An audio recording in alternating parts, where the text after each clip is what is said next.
नमस्कार दोस्तों, मैं विनाश दास रेशनल कबीर यूट्यूब चैनल में आप सबका हार्दिक स्वागत करता हूं।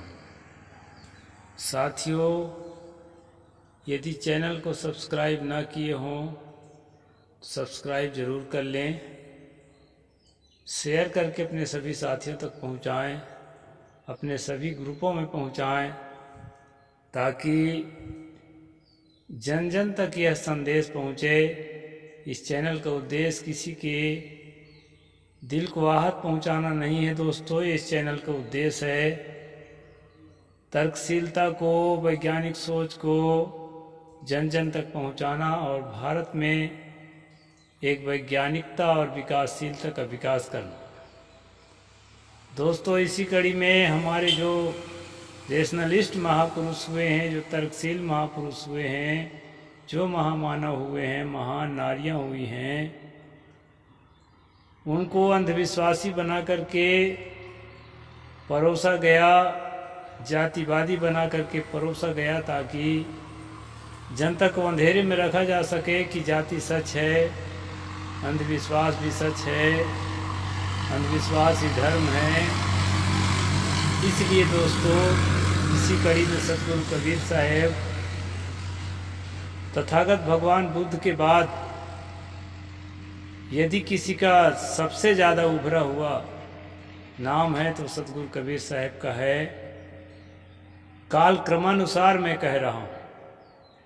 वैसे तो भारत के समाज में अगर देखा जाए तो सतगुरु कबीर साहब से ज़्यादा उभरा हुआ कोई भी नहीं है, लेकिन काल क्रमानुसार और जो राजाश्रय से रहित है, ऐसे महामानव में अगर गिना जाए, सतगुरु कबीर साहब का नाम अग्रगण्य है दोस्तों। इसलिए उनके जीवन के संबंध में कुछ बातें हैं, उन बातों को मैं क्रमशः आपको बता रहा हूँ। कल मैंने आपको बताया था कि उनका जन्म के बाद, तालाब के किनारे पाए जाने के बाद 378 साल बाद लोगों ने लिखा। इसके पहले के लेखकों को पता ही नहीं था कि वो कहाँ पा गए, और उन्होंने स्वयं भी नहीं लिखा कि मैं नीरू का पुत्र नहीं हूँ, जुलाहा नहीं हूँ, शायद मुझे मेरे माता पिता ने कहीं पाया था, असली माता पिता का कोई पता नहीं है। इस प्रकार उन्होंने स्वयं भी नहीं लिखा और उनके समसामयिक लेखकों ने भी नहीं लिखा। 378 साल बाद के लेखकों को सुधि आई कि वो कहाँ पाए गए थे। इस पर कल का एपिसोड रहा दोस्तों। आज का एपिसोड नीरू पर है।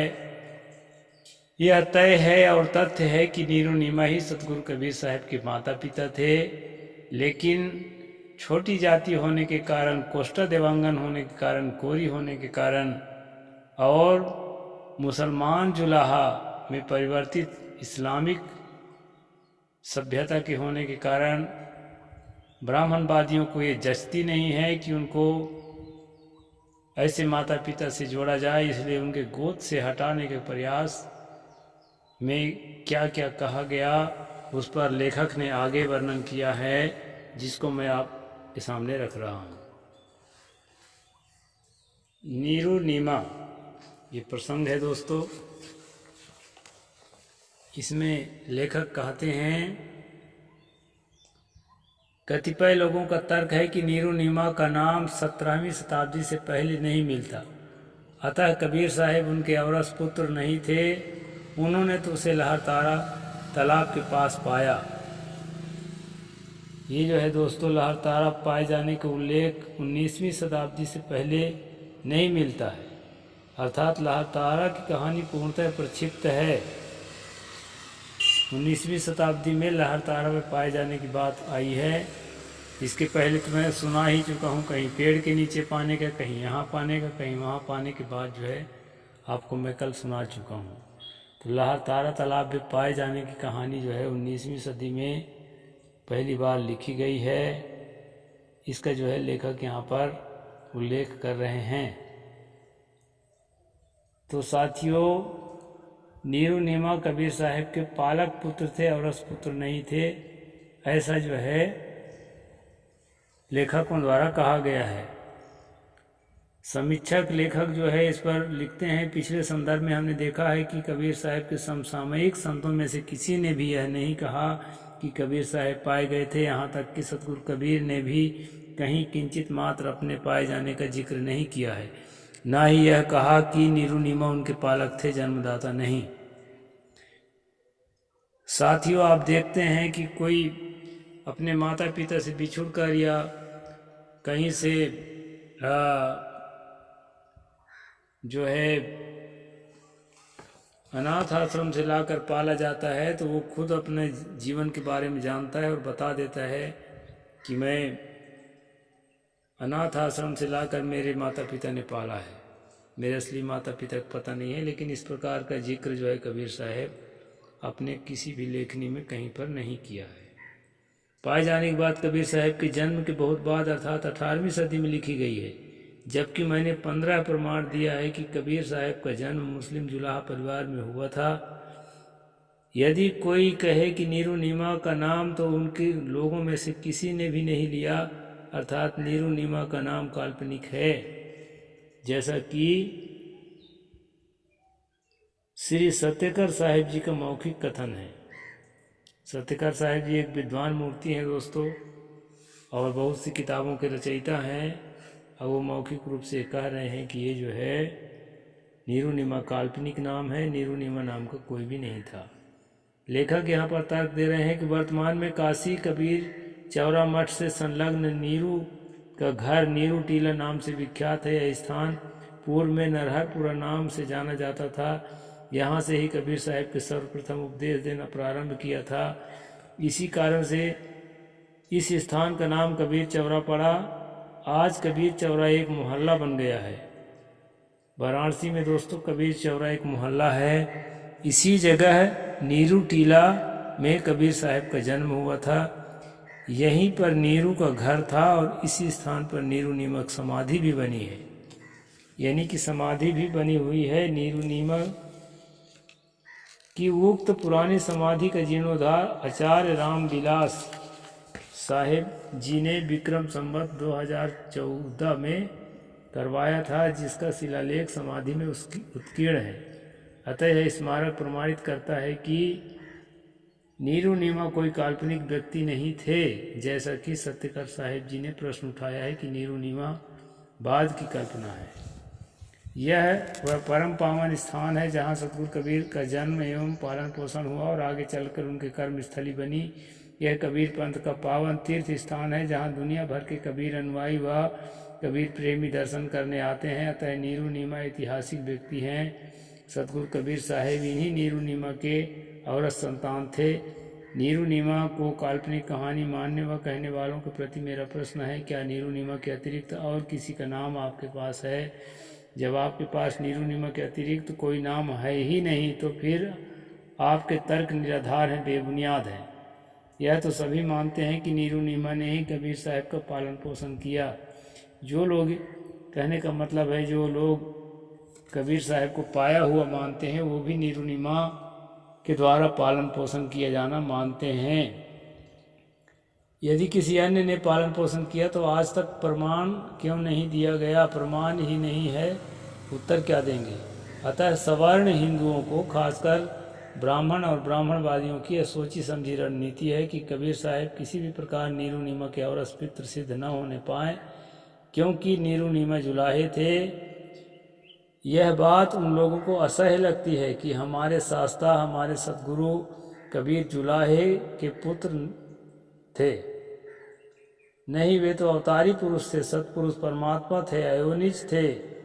नॉन बायोलॉजिकल बताने के प्रयास किया जाता है दोस्तों, इसलिए कि जिस प्रकार संत रैदास के परंपरा में ज़्यादातर उन्हीं के जाति के लोग जुड़े, इस प्रकार कबीर के साथ में बात नहीं थी। इसमें विभिन्न जाति के लोग जुड़े और जो है सवर्णों की संख्या भी काफ़ी तादाद थी। तो सवर्ण लोग थोड़ा चतुर चालाक थे और उन्होंने जो है नॉन बायोलॉजिकल बताने का प्रयास किया, अयोनिज बताने का प्रयास किया। माता पिता के रजवीर से उनका जन्म ही नहीं हुआ था, वे तो अजन्मा थे। सतगुरु कबीर के पंचभौतिक शरीर नहीं है, वे इच्छाधारी पुरुष हैं। वे जब चाहें तब गुप्त और प्रकट हो सकते हैं। इतना ही नहीं, कबीर साहब के बारे में अनेक काल्पनिक कहानियाँ गढ़ी गई। जैसे वे ब्राह्मणी से जन्मे थे, उन्होंने स्वयं अपने को ब्राह्मण कहा है, या फिर विधवा ब्राह्मणी का पुत्र, विधवा पुत्र कुमारी कन्या के हाथ के फोड़े से जन्मे। किसी ने लिखा कि वे दिव्या के जठर से जन्मे थे, तो किसी ने कहा कि वह प्रतीचि नामक देवांगना के पुत्र थे, तो किसी ने लक्ष्मी जी के गोद से जन्म बताया। यहाँ तक कि कबीर साहब को सीपी से उत्पन्न बताया गया। किसी ने ब्राह्मण, किसी ने क्षत्रिय, और सबसे ज़्यादा प्रचलित है कि वो गगन मंडल के ज्योति स्वरूप लहरतारा तालाब में कमल पुष्प पर प्रकट हुए, आदि आदि। इस प्रकार से दोस्तों अनेक प्रकार उनके जन्म के बारे में भ्रांतियाँ फैली हुई है। इसका लेखक ने यहाँ पर वर्णन किया है संक्षेप में, और उनके जो है प्रमाण भी दिए हैं। ग्रंथावली संपादक डॉक्टर श्याम सुंदर दास, पद संख्या 250, पृष्ठ 129। अकथ कहानी प्रेम की डॉक्टर पुरुषोत्तम अग्रवाल, पृष्ठ 167।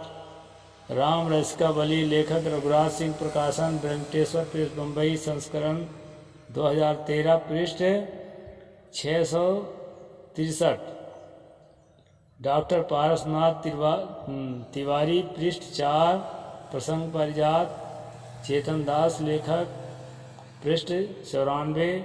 वहीं पृष्ठ 60-61।